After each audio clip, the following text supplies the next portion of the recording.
vamos a estudiar los equipos de enfriamiento evaporativo, muy conocidos por su capacidad de refrigeración del aire, con mucho menor consumo de energía.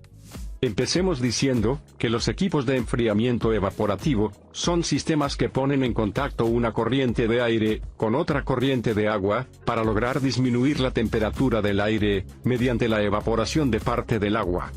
En este momento, usted se puede estar preguntando: ¿por qué el agua logra evaporarse, si no ha hervido e inclusive, no hay fuentes de calor?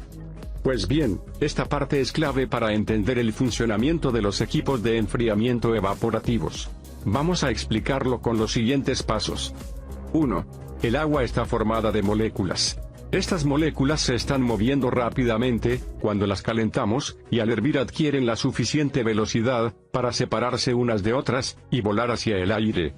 2. Entonces, podemos decir que para evaporarse, las moléculas deben estar en movimiento. 3. Pero aún sin hervir, en caso que el agua sea atravesada por una corriente de aire, este movimiento hace que las moléculas que están en la superficie del líquido puedan moverse y ser capaces de separarse y quedar desligadas de las demás, es decir, escapar hacia el aire o evaporarse. 4. Podemos ayudar a que la evaporación de las moléculas sea más rápida si les damos mayor velocidad, o si aumentamos la superficie del líquido que va a moverse. Ahora, ¿por qué se enfría el aire que atraviesa al agua? Este fenómeno lo vamos a explicar en los siguientes pasos. 1. El aire se enfría porque absorbe el agua que se está evaporando. 2. La masa del agua evaporada aumenta su humedad absoluta. 3. El aumento de humedad absoluta y el no intercambio de calor genera un aumento de la humedad relativa. 4. Con un aumento de la humedad relativa, la temperatura del aire se acerca a la de bulbo húmedo, que viene siendo menor que la temperatura ambiente normal. 5. Entre mayor sea la humedad relativa del aire, menor será la temperatura del mismo. Ahora vamos a estudiar los tipos de enfriadores evaporativos, según la forma del intercambio térmico. 1. Enfriador evaporativo directo.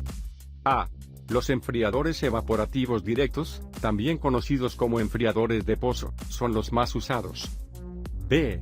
Este tipo de enfriador evaporativo se puede comprar lo suficientemente pequeño como para enfriar una sola habitación, o lo suficientemente grande como para enfriar varios locales.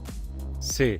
Como el funcionamiento del enfriador agrega humedad al aire, no es recomendable en áreas con problemas de humedad. D. De hecho, es esencial colocar el enfriador directo en una ventana, o abrir ligeramente las rejillas de ventilación, ya que funcionan mejor con un flujo de aire constante. 2. Enfriador evaporativo indirecto. A. Un ventilador aspira el aire exterior, y se limpia a través de filtro. B.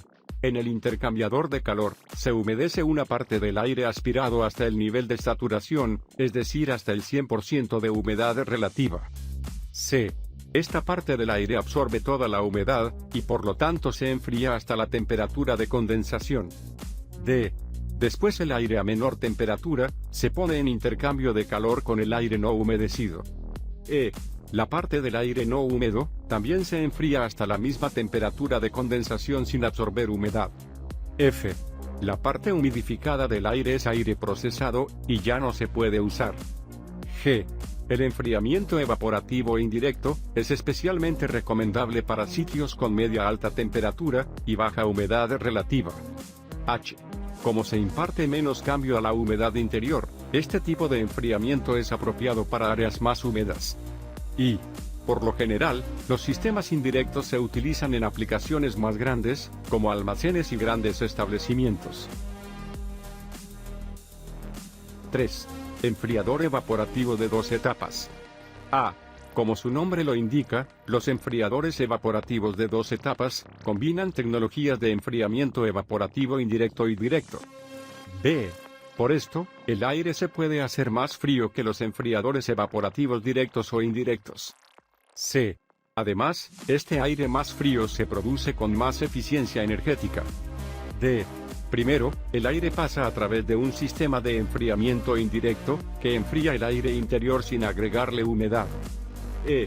Luego, ese mismo caudal de aire más frío, se empuja a través de una membrana de evaporación directa, para enfriarlo aún más. F. Esta tecnología eleva la humedad interior del 50% al 65%.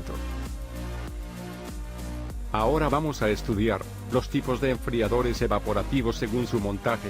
1. Enfriadores evaporativos portátiles. A. Los enfriadores evaporativos portátiles se denominan así por su pequeño tamaño o facilidad de movimiento. B. Se pueden mover de una habitación a otra y almacenarse fácilmente en la temporada de no refrigeración. C. Casi siempre, los enfriadores evaporativos portátiles utilizan tecnología directa. D. A menudo, los enfriadores evaporativos portátiles tienen ruedas en la parte inferior. 2. Enfriadores evaporativos fijos o montados. A. Los enfriadores evaporativos montados se pueden montar en una pared, ventana, techo o incluso en el suelo. B. Estos enfriadores suelen ser permanentes o semipermanentes. C.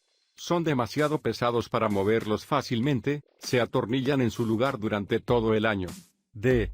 Casi todos los enfriadores evaporativos indirectos y de 2 etapas son fijos. E. Sin embargo, los enfriadores evaporativos directos más grandes también son mejores cuando se montan. Entre los enfriadores fijos, tenemos el enfriador evaporativo conductos, cuya características son: A. Los conductos se acoplan al enfriador evaporativo, porque permiten que el aire frío llegue de manera eficiente a varios locales. B. Los conductos para los enfriadores evaporativos deben ser más grandes que los conductos para los sistemas de aire acondicionado, basados en refrigerante. Ahora vamos a diferenciar los tipos de enfriadores evaporativos, según la alimentación del agua. 1. Enfriador evaporativo de tanque. Los enfriadores con tanque independiente requieren más atención, porque este depósito debe llenarse de forma rutinaria, a medida que el agua se consume. 2. Enfriadores evaporativos llenados por tuberías. Los enfriadores evaporativos que están conectados a tuberías suelen ser del tipo fijo, son más difíciles de instalar. El sistema tiene más probabilidades de desarrollar fugas, pero no requieren recargas periódicas. Desde el punto de vista del uso del agua, y la forma que el sistema pone en contacto el agua, podemos considerar la siguiente clasificación. 1. Equipos con recirculación de agua y contacto con superficie húmeda por agua vertida. Son equipos que se usan sobre todo para conseguir una refrigeración ligera en sitios cerrados. 2. Equipos de agua perdida pulverizada mediante boquillas. Son equipos que se emplean sobre todo para disminución de temperatura, en espacios públicos abiertos. Las partes básicas de un equipo para enfriamiento evaporativo son: 1. Aporte de agua fría. 2. Depósito de agua. 3. Drenaje. 4. Bomba de recirculación de agua. 5. Entrada de aire. 6. Filtro. 7. Cubeta de agua. 8. Sistema de distribución de agua. 9. Ventilador. 10. Aire frío. En pantalla, tenemos la famosa carta psicométrica del aire, que nos va a ayudar a entender de manera fácil las propiedades del aire. Los pasos para poder interpretar técnicamente el enfriamiento evaporativo son: 1. Estas líneas representan la temperatura del aire cuando tiene un 0% de humedad, es decir, aire puro, o también conocido como seco. 2. Observe cómo las líneas mencionadas son totalmente verticales, y se les conoce también como líneas de temperatura de bulbo seco. 3. Para medir correctamente la temperatura de bulbo seco, simplemente se coloca el termómetro de mercurio en una zona con sombra, para evitar el sobrecalentamiento producido por el sol. 4. Estas líneas representan la temperatura del aire, en caso que tenga un 100% de humedad relativa, es decir, cuando el aire posee la máxima cantidad de vapor posible. 5. Observe en el gráfico las líneas mencionadas, que también se conocen como líneas de temperatura de bulbo húmedo. 6. Para medir la temperatura de bulbo húmedo, debes envolver el bulbo o depósito de mercurio en un algodón saturado en agua. 7. Con las dos líneas anteriores, podemos conocer la humedad relativa del aire. Así, por ejemplo, si la temperatura del aire estando seco es de 35 grados Celsius, y la temperatura del aire de bulbo húmedo es 25 grados Celsius, entonces al unir estas dos líneas, podemos afirmar que la humedad relativa real del aire, con estas condiciones es de 45%. 8.